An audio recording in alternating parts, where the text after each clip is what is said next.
seriously. Tá, isso aqui é engraçado.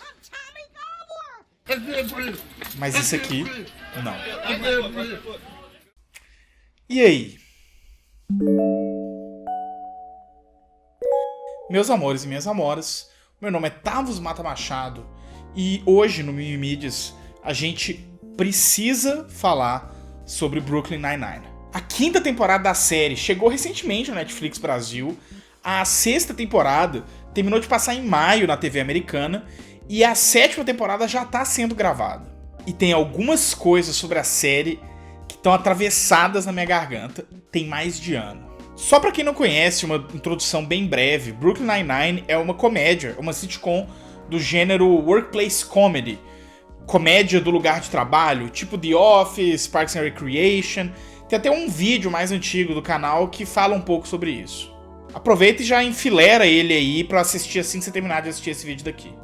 A série se diferencia de outras séries de temática policial, em primeiro lugar por ser uma comédia, e por abordar a delegacia do 99º Precinto de Nova York como sendo só mais um lugar de trabalho. Embora tenham cenas de investigação e crime, o foco da série é muito mais na burocracia do dia a dia, na papelada, no problema da máquina de xerox que não funciona, com as coisas sumindo no almoxarifado. E mesmo as cenas de crime que tem, elas sempre são bastante açucaradas, com muitas doses de comédia. É uma série bem leve, muito engraçada e com um elenco excelente. É daquelas que você senta pra assistir, vê 6 episódios seguidos, porque eles são curtinhos, tem menos de meia hora, e aí quando você vê, você perdeu a hora do trabalho e você tava só vendo série. Só que não é só por ser muito engraçada que a série se destacou. Ela foi e ainda é muito elogiada por algumas das escolhas políticas que a série faz, especialmente na questão da diversidade do elenco. Ele é bastante representativo, com 2 mulheres latinas, 2 homens negros, sendo que um desses homens interpreta um personagem gay que foge completamente de todos os estereótipos de homossexualidade masculina. Inclusive, toda a representação de masculinidade da série é muito interessante, porque ela desconstrói vários dos pressupostos do que é ser homem na nossa vida, no nosso mundo hoje em dia. O canal Entre Planos, inclusive, tem um vídeo muito legal só sobre isso. E vai além, a série discute questões raciais, abandono parental, sexualidade, identidade de gênero, tudo de uma forma leve, engraçada e bastante saudável. Mas sabe o que não é leve, nem engraçado e nem um pouco saudável? A polícia de Nova York. Olha, sério, a gente tem que falar sobre isso. Brooklyn Nine-Nine estreou na TV americana em 2013. Naquele mesmo ano, os Estados Unidos bateram um recorde, o índice mais alto em 20 anos de mortos pela polícia. E esse número de lá pra cá só aumentou. Em 2014, 3 casos marcaram o país. As mortes de Laquan McDonald, Michael Brown e Eric Garner. Todos jovens, negros e desarmados. O Eric Garner, inclusive, foi morto pela polícia de Nova York. A mesma que é super leve, engraçada e saudável em Brooklyn Nine-Nine. Esses 3 casos foram meio que a gota d'água para iniciar o maior levante do movimento negro estadunidense das últimas décadas. O Black Lives Matter. Vidas negras importam. E olha, Brooklyn Nine-Nine até que meio que aborda isso, mas é bem superficial. Tem um episódio na 4ª temporada, que eu não vou spoiler aqui, mas quem viu sabe, que discute diretamente essa questão da abordagem de policiais com homens negros. Tem também, principalmente, todo o background do personagem Holt, que discute muito da realidade racista e homofóbica de dentro da polícia de Nova York. Mas isso aparece sempre de forma pontual na série, e sempre com a mensagem de que esses casos eles são exceções, de que as coisas estão melhorando, que é tudo culpa de algumas maçãs podres. O tema da série parece ser algo do tipo: se todas as delegacias fossem como a Nine-Nine, todos os problemas estariam resolvidos. E olha, gente, não dá pra gente aceitar esse mundo cor-de-rosa assim.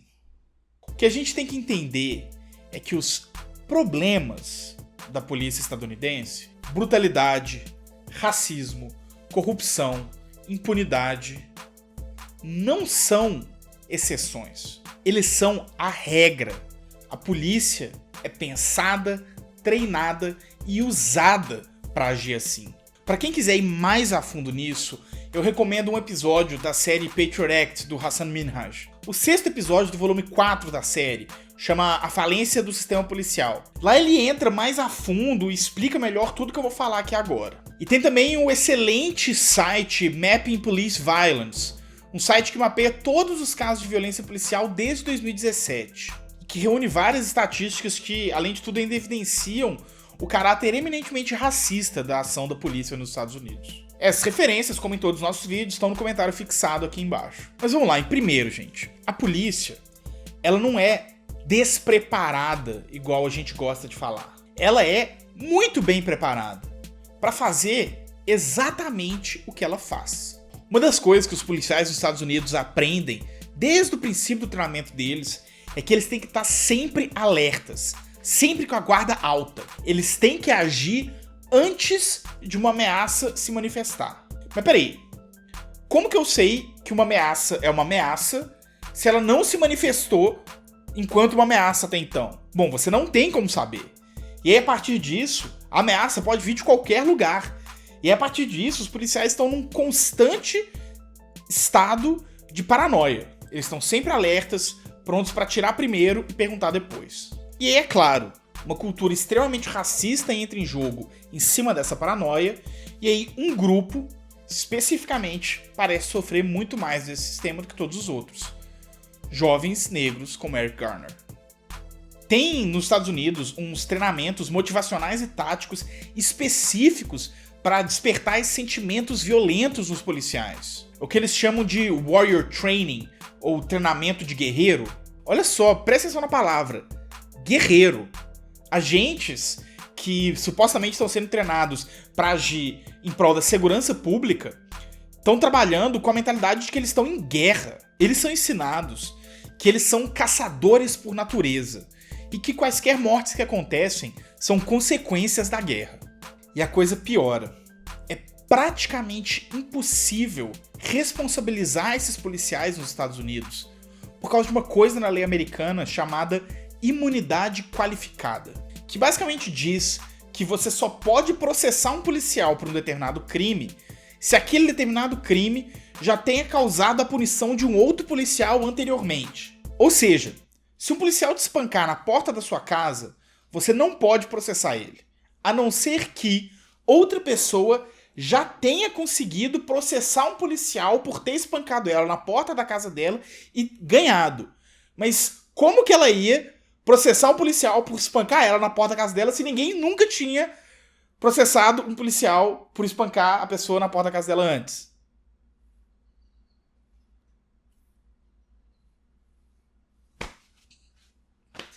Vocês conseguem perceber como que não é um despreparo da polícia? Vocês percebem que o sistema policial, a forma que a segurança pública é organizada, é feita pra ser assim?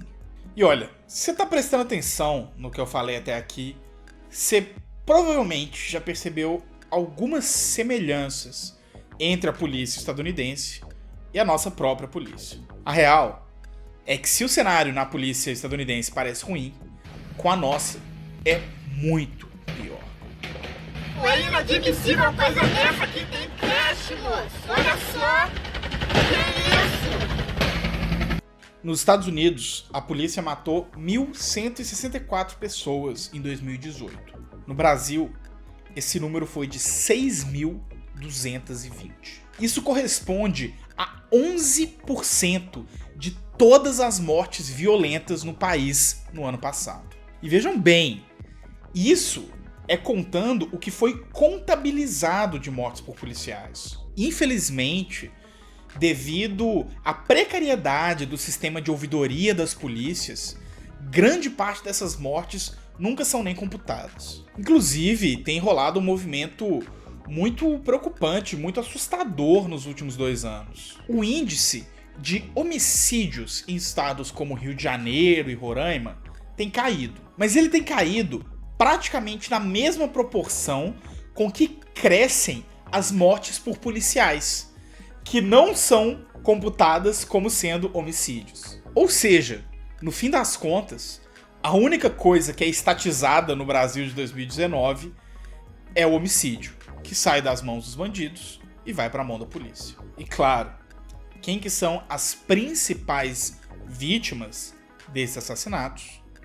Homens, jovens e negros. E olha, vocês podem esperar porque tudo indica que esses números vão piorar para 2019. Especialmente no Rio de Janeiro, onde a polícia militar do governador Wilson Witzel tem instaurado um reino de terror que atira em comunidades e mata crianças. Todos os dados que eu mencionei aqui sobre violência policial até 2018 estão numa matéria do portal Aos Fatos, que o link está no comentário fixado. Vale acrescentar ainda que não é só na letalidade que a polícia brasileira se compara ou até supera a polícia estadunidense. Sabe aqueles treinamentos para guerreiro que eu comentei mais cedo? Acho que todo mundo aí já conhece as infames cenas de treinamento dos filmes Tropa de Elite. E quem tiver uma curiosidade meio mórbida, tem centenas de vídeos YouTube afora de treinamentos reais de policiais civis e militares ao redor do país. Todos esses vídeos mostrando muito bem como que esses agentes não são treinados para lidar com a segurança pública, mas sim para estar sempre alerta contra qualquer ameaça. Eu falo, pessoal, eu não sou o melhor professor de direito do Alfacom, mas eu sou o que mais tem homicídio nessa aqui. Mas são 28 assinados, Joe, um embaixo do outro, viu? Mais uns 30 que eu não assinei. Mas se já prescreveu tudo, tô nem aí, tô nem aí. E a gente ainda tem aqui no Brasil o pacote anticrime que está sendo discutido aí, que é o que tudo indica, só vai piorar esse quadro. Por sorte, a revisão do excludente de ilicitude, a famosa licença para matar, foi derrubada. Então, pelo menos isso a gente não vai ter. Mas, enfim, o pacote anticrime é assunto para outro dia. Bom, eu acho que deu para ter uma noção da situação. Mas aí fica a pergunta. Dá pra fazer comédia com isso? Dá pra rir disso?